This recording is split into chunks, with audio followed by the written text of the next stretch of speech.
Nalaman po sa peace and order. Oo nga. Hindi magre-report sa inyo yung pulis. Sasabihin ng pulis, bumaba ang antas ng krimen, wala na yung ganitong mga hold up, etc. Pero pagpunta mo sa, tinanong mo yung tao, ano ba pakiramdam mo? Naku, hindi na ako makapaglakad ng gabi. Yung anak kong estudyante, hindi makalakad, hablutin na lang dyan. Parang may disconnect, Mr. President. Kung ganun ang pakiramdam ng tao, kailangan talaga natin tugunan.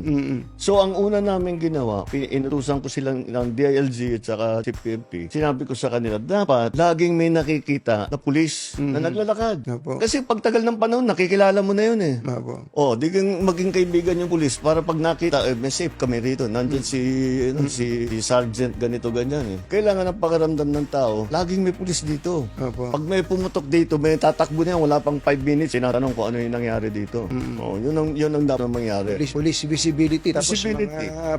yung mga patrol cars nila, di ba dapat nandyan lagi para, actually kahit walang pulis minsan, pag may patrol car sa krimen Tapos, pangalawa pa doon ay yung ating emergency calling.